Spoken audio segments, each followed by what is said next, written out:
የዛሬም እንግዲህ አርክቴክት ንጉሴ ኃይለስላሴ ንጉሴ ነው። ከኔ ጋር አብሮ ቆይታ ያደርጋል ማለት ነው። እንኳን ደህና ቆየሽኝ። ባለፈው ሳምንት የተለያዩ ጉዳዮችን አንስተናል። ካነሳናቸው ጉዳዮች መካከል በተለይ መሬት ጠፍጣፋ ናት፣ ማነው ክብ ያረጋት፣ ክብ ላይ እንዴት ሰው ይቆማል እና ናሳ ሙሉ ለሙሉ ሲነግረን የነበረው በውሸት ላይ የተመሰረተ ነገር ነው። ስለዚህ ይህ ግዙፍ ተቋም የሚያራምደውን ሀሳብ ወደ እውነት ማስተካከል ይኖርበታል የሚል የአርክቴክት ንጉሴ ኃይለስላሴን ሀሳብ ይዘን ቀርበን ነበረ። በነገራችን ላይ በጣም በጣም በጣም በርካቶች በተለይ በአርክቴክቱ ዓለም ያሉ ተቃውሞ ሀሳቡ በፍጹም እንዴት እንዲህ ሊሆን ይችላል፣ እንደውም ሳይንስ ሃይማኖት እስኪመስለኝ ድረስ ነው በጣም የተከራከሩት። ለማንኛውም ግን ክርክራቸው ደስ ብሎኛል። እኛም አስተናግደን ክርክራቸውን በሚቀጥለው ሳምንት ከነሱም በኩል ያለውን እንዲሁም ደግሞ ከአርክቴክት ንጉሴ በኩልም ያለውን የተጨበጠ ሀሳብን ይዘን የምናስደምጥ ይሆናል። በነገራችን ላይ እውነት ሳይንስ ከዋሸ ወይ ደግሞ መሬት ጠፍጣፋ ከሆነች እስካሁን የተማርነውን ትምህርት ወይ ደግሞ ጊዜያችንን ሲያለፋ የነበረው ነገር በዜሮ ማባዛት ማለት ነው እና እንደ ጋሪ ፈረስ እንግዲህ በፊት ለፊት በጎንና በጎን ተደግኖብን እየሄድን ነው ማለት ነው ምንም እንዳናይና ይሄ በጣም በጣም ከባድ ነገር ይመስለኛል። ምናልባትም እኛም ልንጠይቀው እስካሁን የነበሩንን እውቀት አሸጋጋሪዎች በሙሉ ልንጠይቅባቸው የምንችላቸው ነገሮች ይነሳሉ ብዬ ነው የምገምተው። ለማንኛውም የተከበራችሁ አድማጮቻችን እናንተም ያላችሁን ሀሳብ በተለይ በምክንያታዊነት ላይ የተመረኮዘ ነገር ካለ እሱንም እያስተናገድን ቆይታ ማድረግ እንችላለን። ባለፈው ሳምንት አንዳንድ ጉዳዮችን አንስተናል።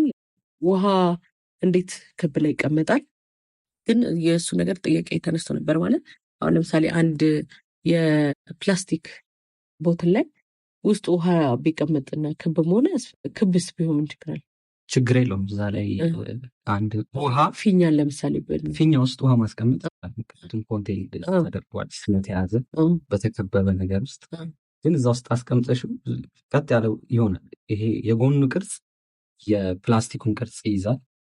ግን ከላይ ስታዩ ወይም ከላይ በፕላን ቆርጠሽ ብታዩ ቀጥ ነው የሚሄደው። ይሄ ቀጥ ማለቱ ያ ነው ቀጥ ይላል የተባለው እንጂ ውሃ በባህሪው ያለበትን ሚዲያ ቅርጽ የሚያዙ ችግር የለውም። ግን አሁን ዋናው ጥያቄ ከኮዳው በላይ ከክቡ ኮዳ በላይ ኤግዚስት ያደርጋል ወይ ነው። ውሃ አሁን እንደተባልነው እኮ መሬት ውስጥ አይደለም ያለው፣ በመሬት ውስጥ አይደለም ያለው፣ ከላይ ነው ያለው። የመሬትን ከላይ ያለውን ቅርጽ ይዟል እንጂ ውስጥ መሆን ይችላል፣ ችግር የለውም። የፈለገውን አይነት ቅርጽ ይዞ ከላይ ስታየው ግን ቀጥ ያለ ነው፣ ቀጥ ብሎ ከጎንና ከጎን ያለውን ቅርጽ ይይዛል። የፊኛውንም፣ የፕላስቲኩንም፣ የድስቱንም፣ የማሰሮንም ጥራቸው የሁሉንም ቅርጽ ይዛል። እንደውም ማሰሮ ከፍተን ስንቀዳ እኮ ቀጥ ያለ ውሃ ነው ያበጠ ገብቶሻል።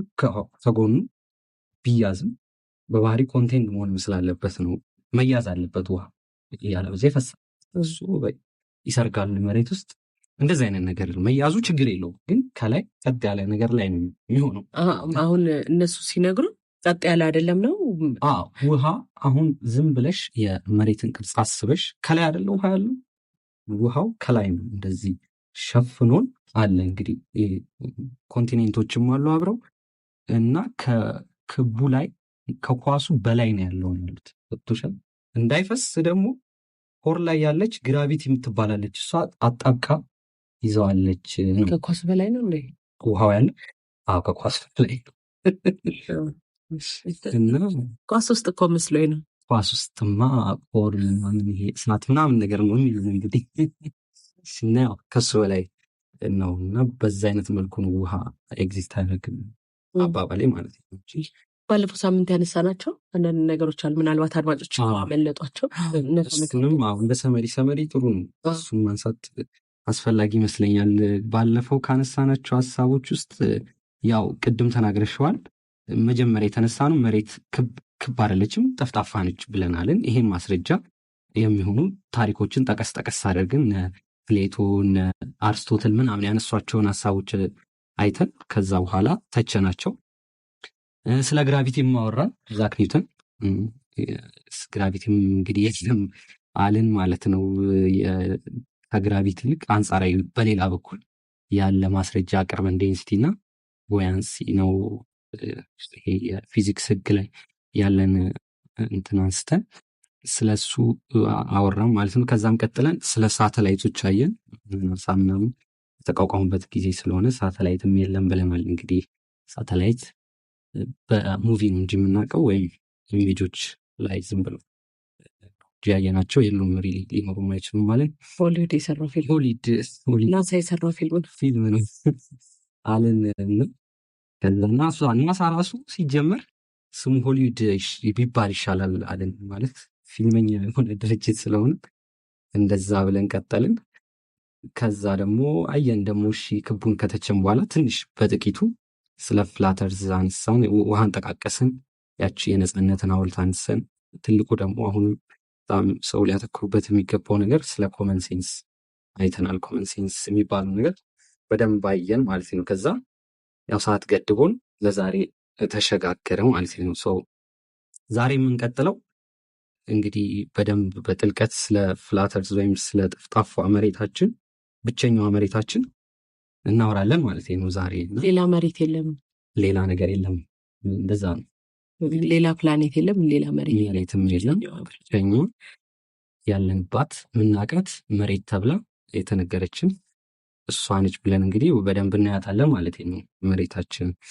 እንግዲህ አሁን እንዲሁ ስናይ እንግዲህ ታሪክ የዛኔም ከታሪክ ነው የጀመርነው። አሁንም ከታሪክ ጀምር ማለት ይሄ የቅርብ ታሪክ ነው። ቴዲም ብሎታል፣ የኋላው ከሌለ የለም ፊቱ ብሎናል። እና እውነትም ነው፣ ታሪክ ማየት ጥሩ ነው። እና እስኪ ቀረብ ካሉት ታሪኮች ውስጥ እኔና በዛው ስለ አንታርክቲካ እናንሳ ማለት ነው። አንታርክቲካ እንግዲህ ሰው ሁሉ አሁን ቅድሚያ አይምሮ ውስጥ የሚመጣለት ምንድን ነው? እቺ ደቡብ ንፍቀ ክበብ ውስጥ ያለችው ከላይ አርክቲካ አለ በሰሜን በኩል፣ ከታች አንታርክቲካ የምትባለው እንደ የአይስ አህጉር እሷ ብሎ ነው እንግዲህ ሰው የሚመጣለት። ግን እሷ ራሱ እንደዛ አይደለችም። አንታርክቲካ የሚባለው ነገር ኮንቲኔንት ሳይሆን ውሃውን እንዳይፈስ የያዘው እንደ ሪንግ በከቦን ያለ አይስ ዎል ነው ወይም የበረዶ ግድግዳ ነው ብዬ ነው የምነሳው። እንግዲህ ለማወቅ ይሄንን አሁንም ዩኤን ሎጎ አጠገባቸው ካለ እሱን ማየት ጠቃሚ ይመስለኛል። ዩኤን ሎጎ ላይ ባይዘዌይ ብቻ አይደለም ወርልድ ሄልዝ ኦርጋናይዜሽን ደብሊውኤችኦ ጠፍጣፋ መሬት ነው ያለው እሱ የሚጠቀምበት እንትን ጠፍጣፋ የመሬት ቅርጽ ማፑ ማለት ነው። እሱ ነው። እሱ አጠገባችን ካለ እሱን እንያዝና ወይም ደግሞ ከሌለ ሳንቲም 50 ሳንቲም ወይ 1 ብር ላይ ያለው ይዘን መሬት እንደዛ እንስላታለን ማለት ነው። ከዛ ሳንቲሙን ዘግቶ የያዘ ሪንግ እንደ ወር ቀለበት ነገር እሱ ማለት አንታርክቲካ ነው ብዬ ነው የምነሳው። እንግዲህ አንታርክቲካ ማለት እንደዛ ነው። ቁመቱ ወደ 10 ኪሎ ሜትር አካባቢ ነው። ድሮ እኮ ነበሩ ሰዎች ሄደው ቼክ ያደረጉ ነበረ እስኪከለከል ድረስ 10 ኪሎ ሜትር ማለት ወደ 100 ስቴዲየም ምናምን ማለት ነው። በጣም ትልቅ ወደ ላይ ነው። እና በዚሁ እንግዲህ ወደዚህ ቦታ በጣም ኢምፖርታንት ስለሆነ ብዙ ተልእኮች ነበሩ፣ ኦፕሬሽኖች ተካሂደው ነበር። አመቶቹም በጣም የሚገርሙ ናቸው፣ ስማቸውም የሚገርም ነው እና እነሱን ማየቱ አንድ ጠቃሚ ነገር ነው። የመጀመሪያው ኦፕሬሽን ሃይጃምፕ ይባላል። በአሜሪካ ነው የተካሄደው፣ ወይም ዝም ብለን በአማርኛ በግርድፉ ስንተረጉመው ወደ ከፍታ የመዝለል ተልእኮ ማለት ነው። እንግዲህ ስሙ ራሱ የሚያስረዳ ምንድን የሆነ ከፍ ያለ ነገር አለ ማለት ነው። እሱ ዘሎ አንታርክቲካ ላይ ነው የተደረገው እንትኑ ተልእኮ ማለት ነው። እና ከአንታርክቲካ በኋላ ምን አለ የሚል ተልእኮ ነው። አመቱ ደግሞ ያው አሁን አመቶቹን በዩሮፒያን ነው የምንቆጥራቸው በእነሱ ስለሆነ ብዙ ኢንፎርሜሽኖች ያሉት 1946 እስከ 47 የካሄደ ለአንድ አመት በአሜሪካ በሚሊታሪ በአይሮፕላኖች በመርከቦች ታግዞ የተካሄደ ተልእኮ ነው እና ይሄ ከወሉ ከግድግዳው በስተጀርባ ምን አለ የሚል ተልእኮ ነበር። ከዛም ቀጥሎ ኦፕሬሽን ዲፕ ፍሪዝ ይባላል። ይሄም በአማርኛ ስንተረጉሙ ዝም ብለን ወደ ቀዝቃዛ ወይም ወደ በጣም ቀዝቃዛ ወደ ሆነ ቦታ የተደረገ ተልእኮ ማለት ነው እና ይህም ደግሞ አመቶቹ እዚህ ጋር መጠቅሳቸው አውቄ ነው አስፈላጊ ስለሆኑ 1955 እስከ 60 ማለት ነው የተካሄደው። ባይዘዌ ናሳም ክሬት የተደረገው 1958 ነው። ምክንያትም ስላለው ነው ማለት ነው። እና ይሄ ኦፕሬሽን ዲፕ ፍሪዝ ተመሳሳይ ነገር ነው። በዛ ጊዜ ያልጨረሱት እንትን ነበርና አንድ አድሚራል በርድ የሚባል ሰውዬ ነው ተልእኮን ይመራው የነበረው።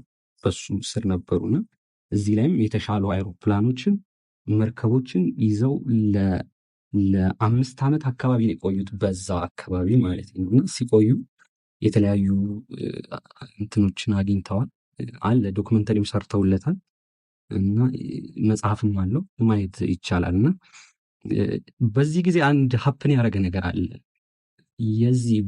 በዚህ ሰውዬ ስር የነበሩ ተልእኮ ስር የነበሩ ሰዎች ፕሌናቸውን ይዘው ሲሄዱ ከሆነ በኋላ ሳያውቁት እየተጋጩ ምን እንደሆነ የሚገጫቸው ሳያውቁት በተለያየ ጊዜ እየተጋጩ የአውሮፕላን አደጋ ይደርስባቸው ነበር ማለት ነው።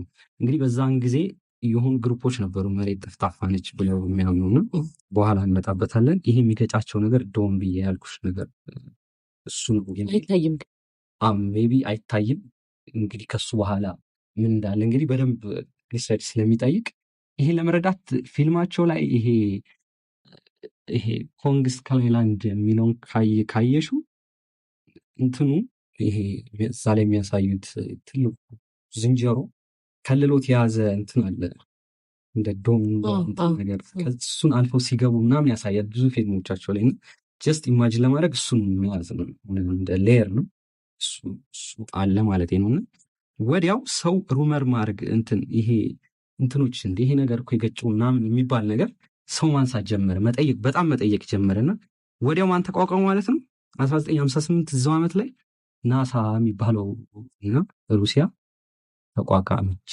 ሳተላይት ልክ ያለው አለች እዚሁ ዓመት ውስጥ የነበረ እንትን ነውና ወዲያውን እንትን ላይ ሄዳ ጨረቃ ላይ ወጥቼ የመሬትን ክብነት የሚያሳይ ፎቶ አለኝ በተጨባጭ እንደዚህ ነገር አትበሉ በቃ አልቋል የሚል አነሱስ። ይህም ጥያቄው ጠፋ ማለት ነው። እዚህ ላይ ደግሞ ስናየው ይሄን ፎቶ ራሱ እያለቀቀችውን ከሙኑ ሆኖ የተነሳ ፎቶ ነው ወደ መሬት ማለት ነው። እና ይሄን ፎቶ ስናየው አሁን ፎቶሾፕ ላይ በደንብ የሚሰራ ሰው አንድ ክሮፕ ተደርጎ ተቆርጦ ወደ ሌላ ቦታ የተወሰደ ነገር ሌቭል የምትባል ቱላለች። እሷን ከፍ ስታረጊያት ዙሪያ ያለውን ነገር የተቆረጠውን ነገር ታሳይሻለች። እና ዝም ብሎ ዳውንሎድ አድርገው ይሄን ኢሜጅ ፎቶሾፕ ላይ ወስዶ ሌቭል ስጨምሪ ተቆርጦ የገባ 4 ማዕዘን ነገር ታያለች። ይሄ አንደኛ ማስረጃ ነው። ባለፈው ከጠቀስኳቸው በተጨማሪ ውሸት እንደሆነ ማለት ነው። ይሄ ጀስት አቴንሽኑን የህዝቡን አቴንሽን በሆነ እንትን ቦታ ለመቀየር የተደረገ እንደሆነ ስላየ ነው። ከዛ ሚሽን ውስጥ አንድ ነው ማለት ነው። ከዛ ቀጥሎ ምን ሀፕን አረገ? አንታርክቲካ ትሪቲ የሚባለው ነገር በ1959 ተደረገ ማለት ነው።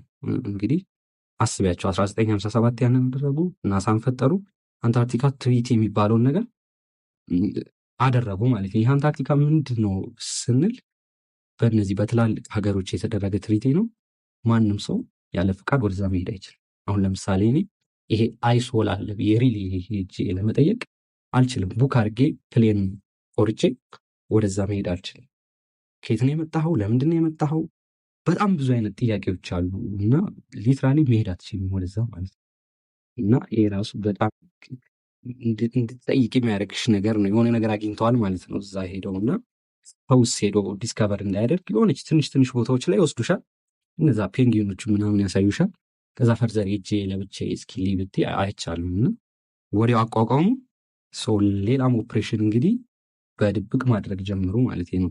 እዛው አመት ላይ ትንሽ ቆይቶ 1962 ኦፕሬሽን ፊሽ ቦል የሚል ኦፕሬሽን ተልኮ አደረጉ ማለት ነው። ይሄም ተልኮ ምንድን ነው እንግዲህ በአማርኛ ተርጉሞ ቦል ማለት ሳህን፣ ጎድጓዳ ሳህን ማለት ነው። ገብቶሻል?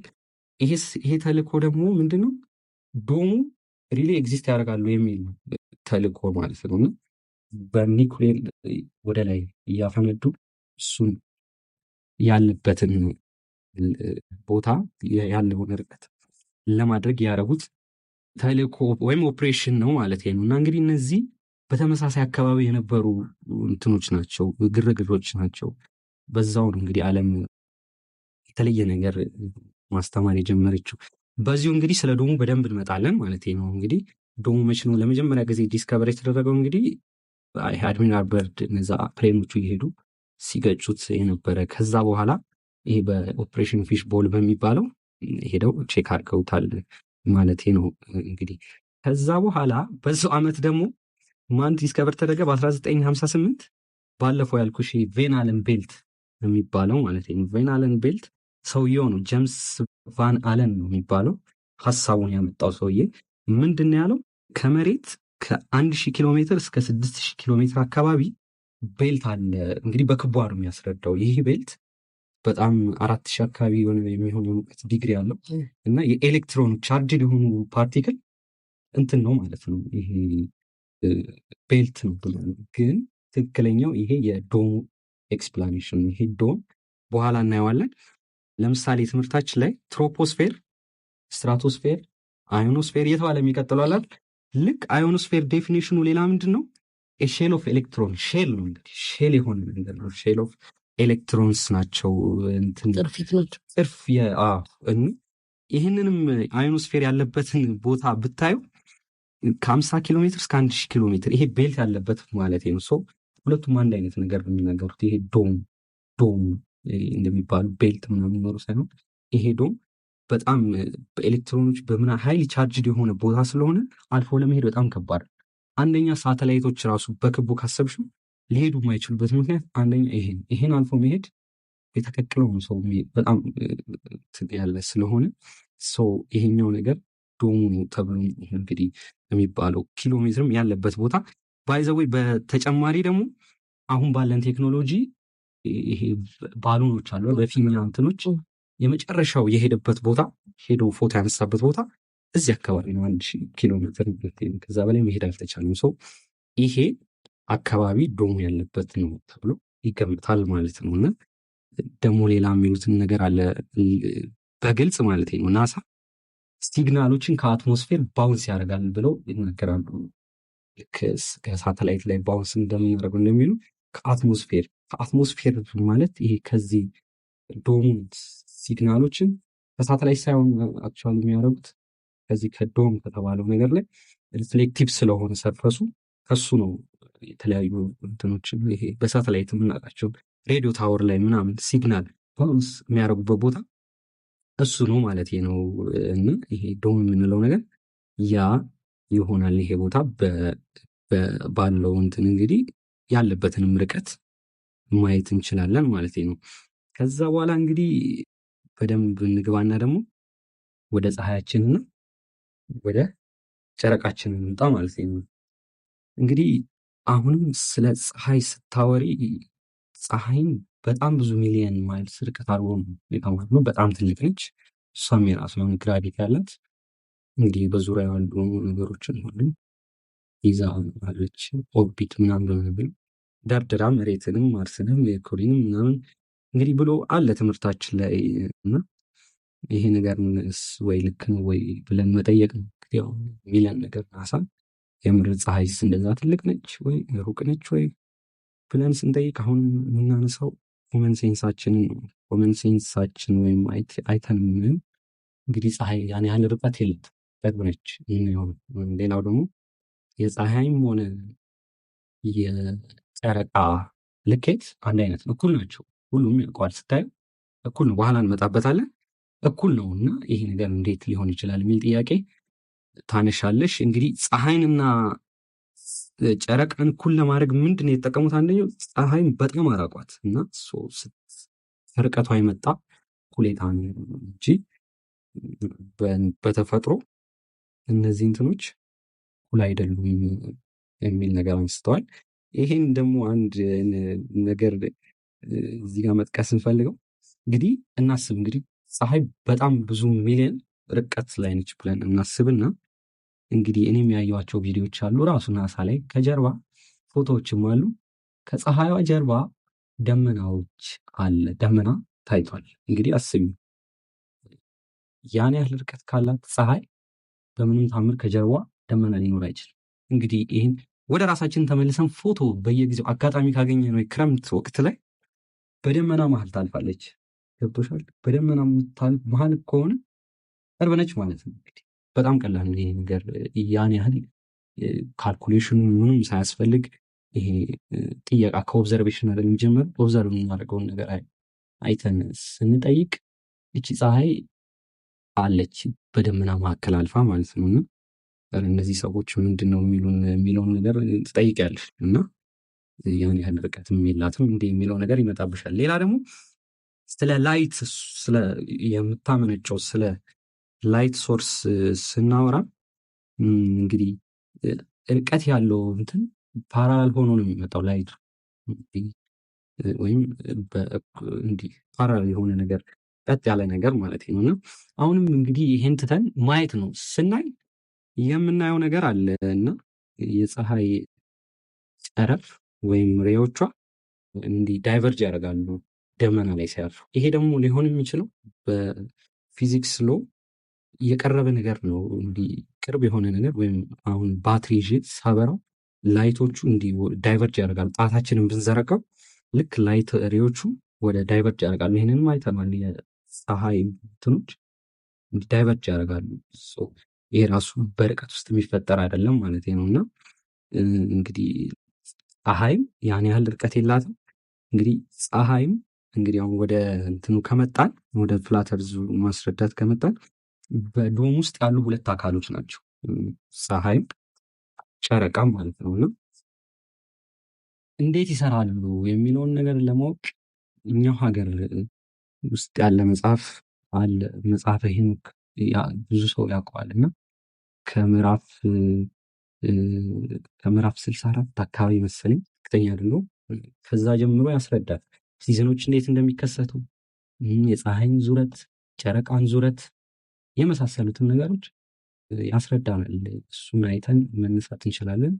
ካልሆነም ደግሞ ሪል በሳይንስም የወረደ ማስረጃ አለ ማለት ነው ስለ ፀሐይ ስለ ጨረቃ ማለት ነው። እና ምን ብለን እንነሳለን?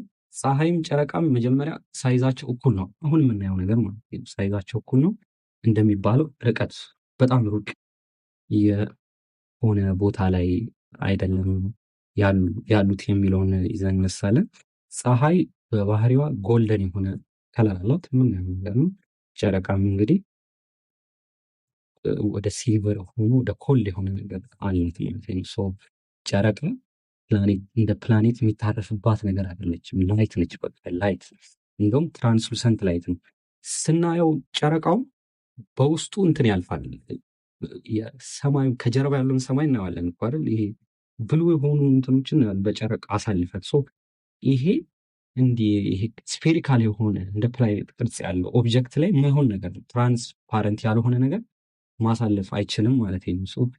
ጨረቃም የራሷ ላይት ነው እንደሚባለው ከፀሐይ ተቀብላ የምታመነጨው ላይት አይደለም። የራሷ ላይት አላት፣ ግን ኮልደር እና ሲልቨር የሆነ የምናየው ነገር ነው እና ትራንስሉሰንት ነች። በጀርባ የሚያሳልፍ እንትን አላት ማለት ነው። ቤዚካሊ ይሄ ነው እውነታው ማለት ነው። እና ታዲያ ፀሐይ እንደዚህ ካልክ፣ ጨረቃስ እንደዚህ ካልክ፣ ቀንና ማታስ እንዴት ይፈጠራል የሚባለው ነገር መምጣቱ አይቀርም። እንግዲህ ያንን አስተሳሰብ ከታው ነው ማለት ነው።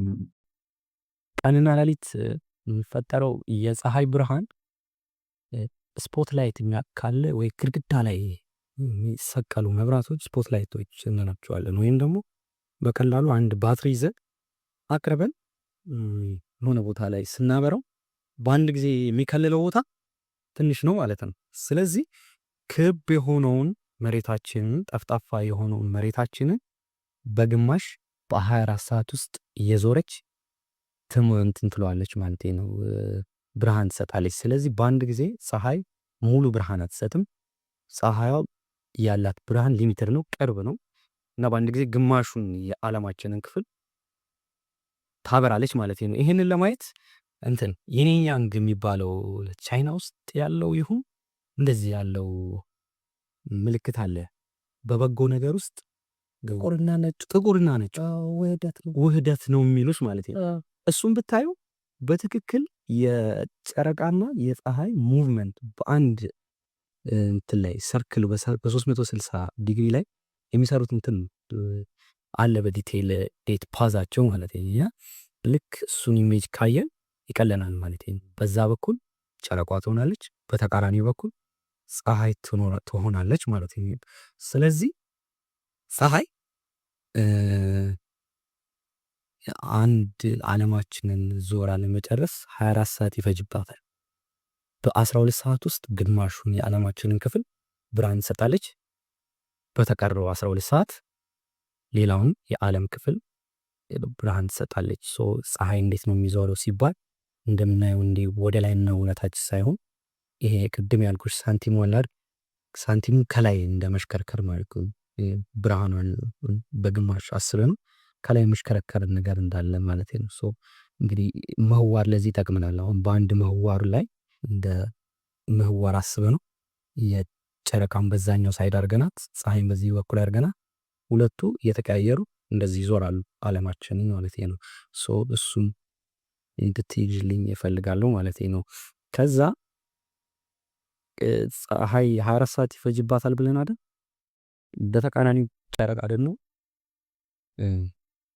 25 ሰዓት ነው ይፈጅባት ዓለማችንን ዞራ ለመጨረስ ማለት ነው። ስለዚህ እቺ ጨረቃ ከፀሐይ አንድን ቀን ሞልታ ለመጨረስ ቀዝቀዝ ትላለች ወይም ደከም ትላለች። እንደውም የእንትን አለ የድሮ ሕፃን ሆነን የተማርነው ሁለቱ ኤሊና እንትን ፍልፈሏ ጥንቸሏ እኩል ቦታ ላይ ተነስተው መጀመሪያ ጥንቸሏ ያላትን እንትን ተጠቅማ ትሄዳለች።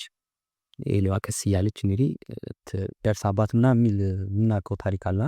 ይህም በትክክል ለፀሐይና ለጨረቃ የሚሰራ እንትን በድሮ በተረት መልክ የተማርነው ማለት ነው። ይሄ በቀን ውስጥ የአንድ ሰዓት አካባቢ ነው የሚመጣው። የአንድ ሰዓት አካባቢ መዘግየት ከመጀመሪያ ተነስታ ሙሉ 360 ዲግሪ ለመጨረስ በትክክል ስንት ቀን ይፈጅባታል? አንድ ወር። ይህም አንድ ወር የመጣው ከጨረቃ የመዞር ይሄ በአንድ ሰዓት ውስጥ ያላት የመዘግየት መዞር ምክንያት የሚመጣ 12 ዲግሪ እንትን ትለዋለች እንትን ትላለች። ወደ ኋላ በደንብ ካልኩሌሽን አለው 12 ዲግሪ አካባቢ ነው ሉዝ የምታደርገው ከፀሐይ። ወረም የሚለው ነገር የመጣው ሙን መንዝ የሚለው ነገር የመጣው የጨረቃን የዙረት እንትን ተከትሎ ወሮችን እንደዚህ ይፈጠራሉ ማለት ነው። እንግዲህ ከዛ በኋላ ሲዝኖችን ምናምን እያለን እንቀጥላለን ማለት ነው። ኢተሪም ነገስ እያስተናገድኳችሁ ከእናንተ ጋር አለው። እንዲሁም ደግሞ የዛሬ እንግዲህ በነገራችን ላይ ናሳ በጣም ብዙ ቢሊየን ብር ነው አይደል የሚያወጣው ለዚህ ፕሮጀክት እና ይህንን ቢሊየን ብር የሰውን ሀሳብ ለመስረቅ ወይ ደግሞ ለማታለል ተብሎ ሊወጣ ይችላል ነው የሚልም ያው እንግዲህ ጥያቄ መጥቷል። መጀመሪያ መቀጠል ትችላለህ ከጀመርክ። እሺ፣ ግን አሁን አንድ እዚሁ ሀሳብ ስለመጣልኝ ነው። እንግዲህ አሁን እውነት የሚለውን ነገርና ውሸት የሚለውን ነገር ይዘን ከተነሳ አንድን ነገር የሄደበት ጥልቀት ያደረገው ያወጣው በቃ ምን ልበልሽ የሆነው ነገር ሁሉ እውነት አያደርገው።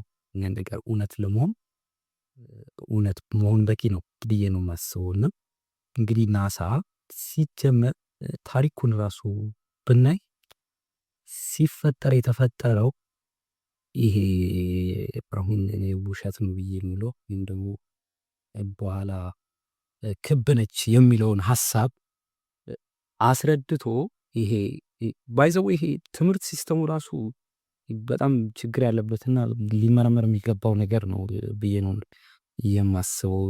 ምክንያቱም እስካሁን እንደምናየው እኔ ኢቮሉሽን የሚባለው ጽንሰ ሀሳብ በቲዮሪ ያለ ደረጃ ገና ያልተረጋገጠ በደንብ ያላለቀ ነገር እንደ ትምህርት መሰጠት አልነበረበት ብዬ ነው የማስበው። ምክንያቱም ይሄ እንግዲህ አንድ ነገር ተረጋግጦ በሳይንቲፊክ ይሄ ኦብዘርቬሽን ምናምን በሚሉት አልፎ የተረጋገጠ ነገር ነው እውነት ሊሆን የሚችሉና አብሮ ይሄ ቢግ ባንግ ምናምን ተያይዞ የሚሏቸው ነገሮች ዝም ብለው የሆኑ ግሩፖች እንግዲህ ባለፈውም እነዚህ ሴክሬት ሶሳይቲ ብለን የምንላቸው እንግዲህ ይሄ ሌላ የተለየ ርዕስ ነው እንጂ የእነሱ ሀሳብ ነው ሰውን ወዳልሆነ አስተሳሰብ ለመምራት የተፈጠረ ስለሆነ ብዙ መጠየቅ ያለበት ድርጅት ነው ማለት ነው። እና ምናልባት ግን ቢግ ባንግ ላይ ስናይ መጀመሪያ እንደውም አንድ ነገር አንብቤ ነበር። ጥንት የነበረች የካቶሊክ ቤተክርስቲያን ቢግ ባንግ አለና ዘ ብላክ ሆል ታስተዋውቅ እንደነበረ ከዛ ተነስተው ነው እንደውም እነ ፕሮፌሰር ስቴፈን ሃኪንግ እነሱና እነሱና ሌሎች ሊቃውንት የሳይንስ ሊቃውንት በዛ ላይ ጥናትና ምርምር ማድረግ ጀመሩ የሚባለው ከሱ ሀሳብ በኋላ ነው። እና ማለት ወደ ሁሉም ነገር ከነጥብ ይነሳል፣ ሁሉም ነገር ወደ ነጥብ እሱ ሎጂካል አርጊመንት ካለው እኔ ብታቀርብልኝ ደስ ይለኛል። ምክንያቱም ያለ እነሱ አሁን የሚያመጡበት አለ ሀሳብ ማለት ነው። ከሱ ውጭ ደግሞ አይ በፍጹም እንደዚህ አይነት ነገር የለም ብለው የሚከራከሩ ወገኖች አሉ። የሁለቱም የራሱ የሆነ ሀሳብ ሊያመጣ ይችላል። የራስ ግን መከራከሪያ ሀሳብ አለ። እነሱም የሄዱበት ያው መቆም አልቻሉም። ቢሆን ብለው ነው የጀመሩት። በእርግጥ ግን አንተ እንዳይሆን የሚያደርገው ሀሳብ እንግዲህ ይሄ ቢግ ባንግ የሚለው ነገር ስለ አፈጣጠር ነው አይደለ? ማን ፈጠረን የሚል ሰው መጠየቁ አይቀርም። ማን ነው እዚህ ጋር ያደረገኝ ነው። ሁለት አይዲያዎች ይኖራሉ እንዳልሹ ማለት ነው። ከምንም ነው እንደውም እኮ ቢግ ባንግ የሚነሳው ማንም የሆነ ነገር ከምንም ተነሳና ነጥብ ሆነ። ከዛ እንዲያለ አሳ ከዛ እንዲሆኑ ኢቮልቭ አድርገን ከጦጣ ምናምን የሚል ነገር አመጣ። በሌላ በኩል ደግሞ እኔም አጋድለው ማለት ነው ታስበን ነው የተፈጠር ነው ብዬ ነው ስፈጠር በሆነ ከኛ አይምሮ በላይ በሆነ ነገር ኢንቴንሽናሊ ፐርፐዚ ለምክንያት የተፈጠርን ነው ሰው ተብለን ስንፈጠር ማለት ነው። በዚህ መልኩ የሚሄደው አስተሳሰብ ላይ ነኝ ማለት ይሄ እንግዲህ እንደ ድንገት በፍንዳታ አልመጣውም በትልቅ ፍንዳታ ምክንያቱም ስላለኝ ነው። እዚህ ዓለም ላይ ማንም ሰው አለው ሲፈጠር ማለት ነው። እና ይሄ አሁን ተያይዞ የሚሄድ ነገር ነው። እንግዲህ ሁለት ጽንፍ ያሉ ቦታዎች ናቸው። ስለ መሬት ክብነት ስናወራ አብረን ተያይዘ የምናወራቸው ብዙ ሀሳቦች አሉ። ያኛውን ጽፍ ማለት ነው። ስለ ጠፍጣፋነትም ስናወራ እንግዲህ እኔ ኢንቴንሽናሊ ከኔ በሚበልጥ አካል ተፈጠር ያለው ብዬ ማስበው እንግዲህ ሲምፕሊ ማለት ይህን ለማረጋገጥ እንግዲህ ከባድ እንዴት ተፈጠረኝ ምናምን አምኜ ያል ማለፍ እምነት ይጠይቃል ማለት ለሁሉ የቢግ ባንግንም ለማመን አዎ እንዲሁም ደግሞ አንተ የፈጠረህንም ለማመን እምነት ህዝመን እንግዲህ ከኔ ማመን ደግሞ ሳይንስ ብዙም አይቀበለው። ግን ሳይንስ ራሱ እኮ አሁን ግራቪቲን አምኖ ማለት ነው አምኖታል በቃና እሱ የማይሰሩባቸው በጣም ብዙ ሺህ ምክንያቶች አሉና እሱ ልክ ነው ብሎ አምኖ እሱን ለማስረዳት ያልሄደበት ነገር የለም። አሁን ድረስ ኖቤል ፕራይዝ ላይ የተሸለሙ ሰዎች እየሄዱ ዳውት ያደርጓቸዋል፣ ይጠይቋቸዋል፣ ያነሱባቸዋል። እና ኦኬ ከዛ የሚያሳምን ነገር ሲያገኙ አዲስ ነገር ይፈጥራሉ። እስከ ዳርክ ማተር የሚሉት ነገር አለ። በጣም በሚገርም ሁኔታ የተለያዩ ሀሳቦችን ያመጣሉ ማለት ነው። ስለዚህ አለማመን ራሱ ማመን ስለሆነ ዞረን ካሰብሉ ማለት ነው። ሳይንስ ራሱ አሁን ሃይማኖት ሆኗል። በትክክል ሃይማኖታቸው አድርገውት ለምትገኝ እነሱ እምነት ስለሚያስፈልጋቸው ይመስለኛል። እና እንደዛ ነው ብዬ ማስበው በአጠቃላይ ማለት ነው። እና ወደ ቅድም ሀሳባችን ስናመጣ አንድ ልጅ ጠይቃ ነበር መሰለኝ ቀንና ሌሊት እንዴት ይፈጠራል የሚለውን ሀሳብ ዝም ብዬ ነካካሁት መሰለኝ። ግን በአጭሩ ፀሐይ ቅርብ ነች እና በአንድ ጊዜ ግማሹን የዓለማችን ክፍል ነው ልትሸፍን የምትችለው። እንደ ስፖት ላይት አይነት ላይት ነው ያላት። ፀሐይ ማለት ናሳ ላይ ሳያት እኮ በጣም አስፈሪ ረጅም ማለት ሰንክሮ ትንሽ ናት የምትለኝ በጣም እንደሚባለው ትልቅ ሳይሆን አሁን የምናየው የጨረቃ ሳይዝ አለ አይደል? የፀሐይ ሳይዝ አለ አይደል? ልክ እኩል ያላቸው ሳይዞች በጣም ትንሽ ሆነች። ኢቭን በደመና መካከል ሁሉ ልታልፍ የቻለች። በሌላ አጋጣሚ ደግሞ ይሄ ፀሐይን ራሱ ሴንተር ማለግ ሌላ እንትን አለው። ሄሊዮሴንትሪክ የሚሉት ፀሐይን ሴንተር አረግሽና ጂኦሴንትሪክ እና ሄሊዮሴንትሪክ ነው የሚባለው። መሬትን የዓለማችን ሴንተር ማድረግና ፀሐይን ዓለማችን ሴንተር አድርጎ አስተሳሰቡ ላይ ራሱ በጣም ሁለት የተለያዩ እንትኖች ናቸው። ሄሊዮስ እንግዲህ በእንትኑ ካሰብነው ዝም ብዬ ጨረፍ አድርጌ ልለፍና ሄሊዮስ የሚባለው አለ የድሮ አንሸንት ግሪክ ጋዶች ላይ የነበረ በኋላም ዘ ኦል ሲንግ ጋይ የሚሉት በሌላ ስሙ ሳተርን ይባላል። ቀጥሎ ደግሞ ኢጅፕት አንድ አይኑ አለ አይደል? ይሄ ሁሉም ያያል የሚባለው ነገር የእሱ አቀንቃኞች ናቸው እነዚህ ሰዎች። በኋላም አፖሎ ሚሽን ብለው ወደ ጨረቃ ይላሉ። አፖሎ እኮ ማለት የድሮ አማልክት ነበረ። ግሪክ ውስጥም ሮማን እንትን ውስጥም የነበረ እንትን ነበር፣ አማልክት ነበረ። በእኛ በማይገባን መንገድ እነሱ ነው የሚጠባቸው። ይሄ ሌላ እንትን ነው። ዝም ብለን ሳይንሱን ይዘን እንትን እንበልና ስለዚህ ፀሐይም ሴንተር አይደለችም፣ የምንም ነገር ሴንተር መሬት ነች ሴንተር። ከዛ በኋላ ሌሎች ኮከቦች እናነሳለን፣ ጨረቃንም ፀሐይም እናነሳለን። በዙሪያችን የሚዞሩ የተፈጠሩ አካሎች ናቸው። በአራተኛው ቀን የተፈጠሩ እንትኖች ናቸው ማለት ነው፣ ወደ መጽሐፍ ቅዱስ ላይ ስናነብ ማለት ነው። እና እንደምትያት ፀሐይ ትልቅ አይደለችም፣ ላይቷ ትልቅ ይሁን እንጂ በሳይዝ አነስ ብላ እዚሁ ያለች ከጨረቃ እኩል ያለች ብርሃኗ በአንድ ጊዜ ለግማሽ ዓለም የሚበቃ ሙሉ ለማዳረስ በ12 ሰዓት ውስጥ አንድ ቦታ ትሆናለች፣ በ12 ሰዓት ውስጥ ሌላኛው ቦታ ትሆናለች። በዚህ ምክንያት ቀንና ሌሊት የሚባለው ነገር ይፈጠራል ማለት ነው። ስትዞር ራሱ ሲዝኖች ራሱ በእሷ ምክንያት የሚፈጠሩት እና ልክ አንድን ገመድ ይዘን ስናሽከረክረው የሚይዘው ቅርጽ አለ አይደል? ወደ ታች አንዴ ወደ ታች ትሆናለች፣ አንዴ ወደ ላይ ትሆናለች፣ አንዴ ሰፊ ቦታ ትይዛለች፣ አንዴ ጠባብ ቦታ እየያዘች በውስጥ በደንብ ስናየው ሲዝኖች የሚባሉትም ይፈጠራሉ። ጸደይ፣ በልግ እያልን ክረምት የምንላቸው ማለት ነው። ይህን በቀላሉ ለማስረዳት ወደ ኢኩዌተር አካባቢ ተጠግታ የምትሽከረከርበት ጊዜ አለ። ወደ ጥግ ወደ አንታርክቲካ ወደ ቅድም ወደ ያልኩሽ ሪንግ ተጠግታ የምትሽከረከርበት ጊዜ አለ። አንድ አይነት ፓዝ አይደለም የምትጠቀሙ። አንዴ እየተመለሰች፣ አንዴ ዝቅ እያለች፣ አንዴ ከፍ እያለች ነው በትክክል ያንን አመታዊም ይሁን ቀን በተለያዩ ጊዜዎች የምትፈጥራቸው ሰርክሎች ማለት ነው። ቀንና ሌሊት በዚህ መልኩ ይፈጠራሉ። ይህንን ለማየት ይህን ያንግ የሚለውን እንትን ማየት ነው። በኋላም ስታዩ ፓተርናቸው ኤግዛክትሊ ያንን ነው የሚሰጥሽ። ይቺ መሀል ያለች ዝግዛግ ሆና ክቧ ላይ አይደል ጨረቃና ፀሐይ ያንን ይሰጥሻል ማለት ነው። ከዛ ደግሞ አንድ ቅድም ያሳውት ነገር ናሳ የሚለው ራሱ በዕብራይስጥኛ ወይም በሂብሩ ናሳ ከሚለው የመጣ ነው። ማታለል ማለት ዲሰፕሽን ማለት ቃሉ ራሱ ለድርጅቱ ጠቃሚ ስም ነው ይህ አስባለሁ። እና አለ ያመጡበት ስም ራሱ ኢንቴንሽናሊ ስለሆነ ነው።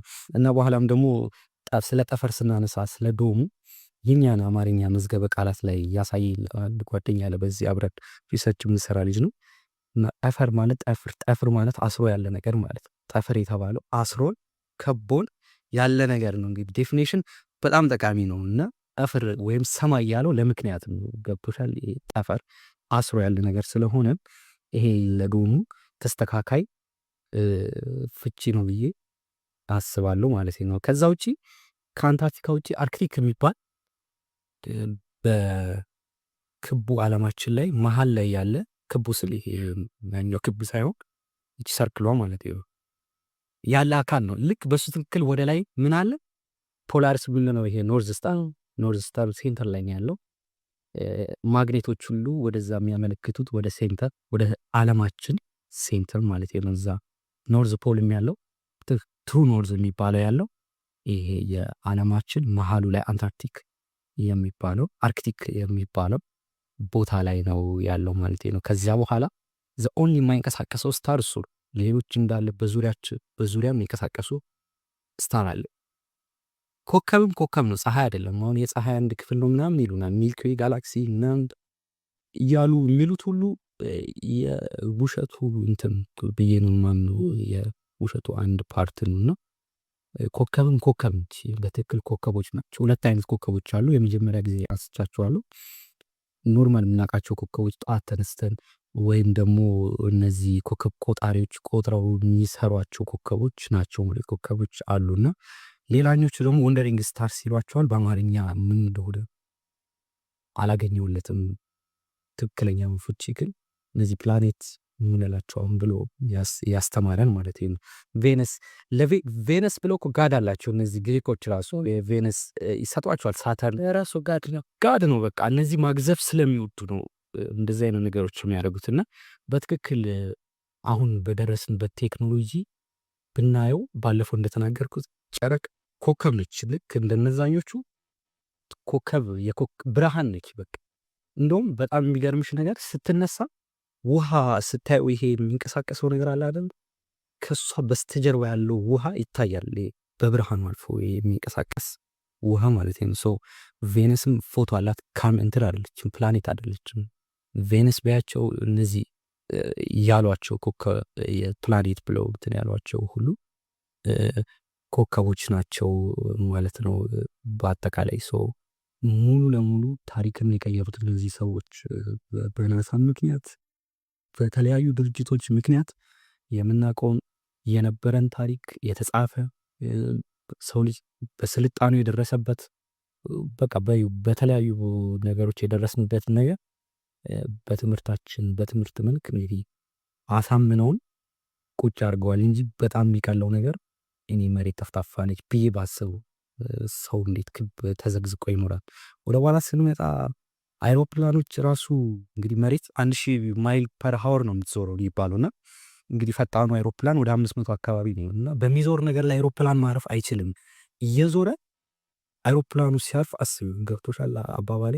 የምትሽከረከርት ኦልሞስት ተቀራራቢ በጣም ፈጣን ነች መሬታችን ዝዞሩ እንደሚሉት ከሆነና በሚዞር እንትን ላይ ራሱ ማረፍ ከባድ ነው። የሚሽከረከር ነገር ላይ ሌላ የሚበር ነገር ሲያርፍ ይከብዳል እና በጣም ብዙ እንትኖች አሉ። በሚቀጥለው እነዛ ሞጋቾቹ ሲመጡ የምናነሳው ርዕስ ሊሆን ይችላል እና እንዲህ እያለን ብዙ ነገሮችን ማየት ይቻላል። ግን በተቃራኒው እነዚህ ለመሬት ተፍታፋነት ማስረጃ የሚሆኑ ብዙ እንትኖች አሉ፣ የተጻፉ ጽሑፎች አሉ። እኛ ፈቃደኛ ሆነን ማንበብ ብቻ እንጂ የሚጠበቅብን አማራጭ የሆኑ እስከ ታች ዲቴል ወርደው የተሰሩ ሪሰርች የተደረጉ እንትኖች አሉ። ጽሑፎችም የተለያዩ ቦታዎች የተሰሩ እንትኖች አሉ። እነሱን ማንበብ ጠቃሚ ይመስለኛል። ዝም ብሎ ናሳ የተባለው ድርጅት አታላዩ ድርጅት ከመስማት ማለት ነው። ንጉሴ ሀሳብ የአርክቴክት ንጉሴ ምናልባት ከተነሳው ሀሳብ መካከል አንተስ የስም ማጥፋት ዘመቻ ቢሆንስ ያዝከው? ናሳን የሚት ድርጅት በአንድ ሰው ሲጠፋ አሁን ለምሳሌ ከአንተ ጀርባ በጣም ብዙ ሰው ሊኖር ይችላል፣ ወይ ደግሞ አንድ ሀሳብ ሊያነሳ የሚችል ልክ እንደዛው የዛን ሀሳብ ደግፎ የምታቀነቅን ከሆነስ ደግፈ አለ እኮ ሀሳብ ቢጠፋ ጥሩ ነው። ለሁላችሁም ጠቃሚ ነገር ነው አሉ። አሜሪካ ውስጥ እንደውም አሁን በግማሽ እየተከፈለ ነው። ሶሳይቲ ሁሉ ክሬት ተደርጓል። ፍላተር ሶሳይቲ የሚባል አለ። እኛ እንግዲህ የሚዲያው ፋናት ብሎ የሚያምኑ በትክክል እንትኖች አሉ። ሚዲያውን አግኝተን ብናይ ወይም ዜና ራሱ ኢንሴንሽናሊ ስለሆነ ጨለማውን ነገር ስለሚያሳየን እንጂ በዜና ሚዲያውን አግኝተን ካየን አለ ሰው እኮ እየነቃ እያወቀ ነው ስለዚህ አይነት ነገር። እንግዲህ እኔ በበኩሌ እውቀት ለመፈለግ በማረገው ጥረት ነው እነዚህ ገንታዎች ያገኙት እንጂ ምንም አቀንቃኝ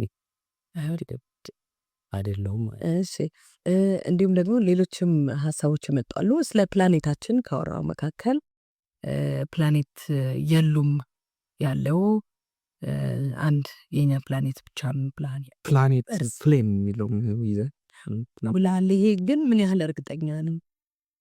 ውስንነትን አያሳይም ወይ ያፈጣጠር የሚል ጥያቄም አለ። ትንሽ ደቂቃ ስላለት ውስኑነት እንዳገላለጽሽ ነው የሚወሰነው። በጣም እኮ ትልቅ ነገር ነው። አሁን ስናይ በፕላኔት ደረጃ ነው እንጂ ከቅድም ካልኩት አይስ ዎል በኋላ እኮ የተለያዩ ረጅም ከኛም አህጉር ከተለያዩ አህጉሮችን ይበልጡ መሬቶችም አሉ። እንግዲህ ዳይሜንሽን ነው ገብተሽ ውስንነትን በክብ ከገለሽው እንግዲህ እስከ ቢግ ባንግ ድረስ መሄድ ትልቅ ነገር አይደለም። በዚህ በጠፍጣፋው ራሱ ያልታወቁ እስካሁን ወይ አውቀዋቸው የተደበቀ ብዙ ከኛ አይምሮ በላይ ሊሆኑ የሚችሉ ነገሮች አሉ። በፍላት ከአይስሪን በኋላ እነዚህ ኤሊያን ተብለው የሚባሉት ሜቢ ሌላ ክሪቸር ከምናውቀው ወደዛ ሊሆን ይችላሉ። እነዚህ እንግዲህ መጠየቅ ነው፣ አንድ ሰው ሲጠይቅ ነው የሚያውቀው። እና ውሱነት አይ ቲንክ እንትን አይደ እንግዲህ ለዛሬ ሰዓት ገድቦናል። በሚቀጥለው ሳምንት ግን ከነ ተከራካሪው፣ ምክንያቱም ኮምፒውተር ሳይንስ ነው ያጠናሁት፣ እንዴት ሳይንስን ይነቅፋል ብሎ ነው በጣም የተናደደው እሱ እና መቶ እዚህም አብረን የምናወራበት ነገር አለ። የእሱም አርጊመንት ይኖራል፣ እንዲሁም ያንተም አርጊመንት ይኖራል። እኛ የትኛው ባላ ላይ መቆም እንዳለብን እናስተካክላለን። የዛሬም እንግዲህ አርክቴክት ንጉሴ ኃይለስላሴ ንጉሴ ነው ከኔ ጋር አብሮ ቆይታ ያደርጋል ማለት ነው። እንኳን ደህና ቆየሽኝ። ባለፈው ሳምንት ያው የተለያዩ ጉዳዮችን አንስተናል። ካነሳናቸው ጉዳዮች መካከል በተለይ መሬት ጠፍጣፋ ናት፣ ማን ነው ክብ ያረጋት፣ ክብ ላይ እንዴት ሰው ይቆማል፣ እና ናሳ ሙሉ ለሙሉ ሲነግረን የነበረው በውሸት ላይ የተመሰረተ ነገር ነው። ስለዚህ ይህ ግዙፍ ተቋም የሚያራምደውን ሀሳብ ወደ እውነት ማስተካከል ይኖርበታል የሚል የአርክቴክት ንጉሴ ኃይለስላሴን ሀሳብ ይዘን ቀርበን ነበረ። በነገራችን ላይ በጣም በጣም በጣም በርካቶች በተለይ በአርክቴክቱ ዓለም ያሉ ሀሳቡ በፍጹም እንዴት እንዲህ ሊሆን ይችላል፣ እንደውም ሳይንስ ሃይማኖት እስኪመስለኝ ድረስ ነው በጣም እየተከራከሩት። ለማንኛውም ግን ክርክራቸው ደስ ብሎኛል። ያው እኛም አስተናግደን ክርክራቸውን በሚቀጥለው ሳምንት ከነሱም በኩል ያለውን እንዲሁም ደግሞ ከአርክቴክት ንጉሴ በኩልም ያለውን የተጨበጠ ሀሳብን ይዘን የምናስደምጥ ይሆናል።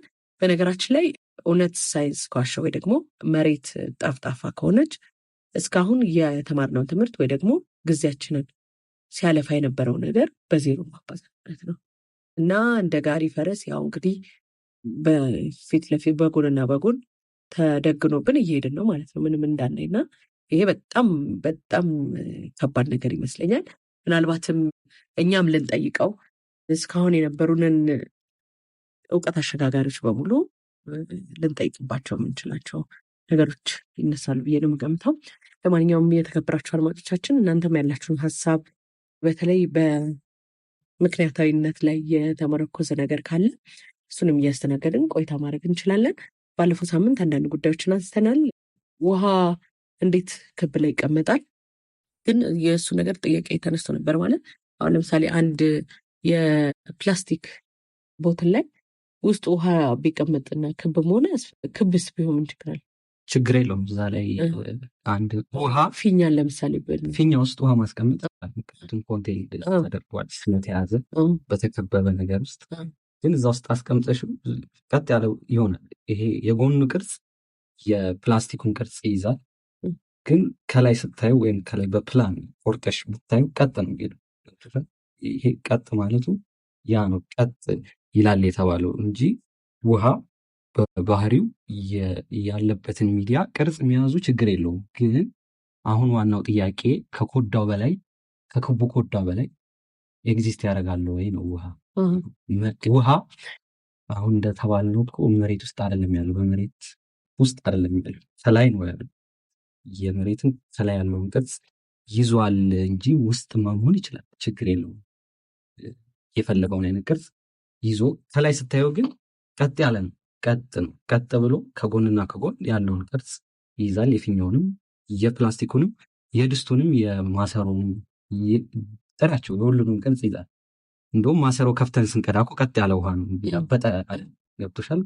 ከጎኑ ቢያዝም በባህሪ ኮንቴንት መሆን ስላለበት ነው መያዝ አለበት። ውሃ ያለበዛ ይፈሳል፣ እሱ ይሰርጋል መሬት ውስጥ። እንደዚህ አይነት ነገር መያዙ ችግር የለውም። ግን ከላይ ቀጥ ያለ ነገር ላይ ነው የሚሆነው። አሁን እነሱ ሲነግሩ ቀጥ ያለ አይደለም ነው። ውሃ አሁን ዝም ብለሽ የመሬትን ቅርጽ አስበሽ ከላይ አይደለ ውሃ ያለው፣ ውሃው ከላይ ነው እንደዚህ ሸፍኖን አለ። እንግዲህ ኮንቲኔንቶችም አሉ አብረው እና ከክቡ ላይ ከኳሱ በላይ ነው ያለው ያሉት ወጥቶሻል። እንዳይፈስ ደግሞ ሆር ላይ ያለች ግራቪቲ የምትባላለች እሷ አጣብቃ ይዘዋለች። ከኳሱ በላይ ነው እንዴ ውሃው ያለ?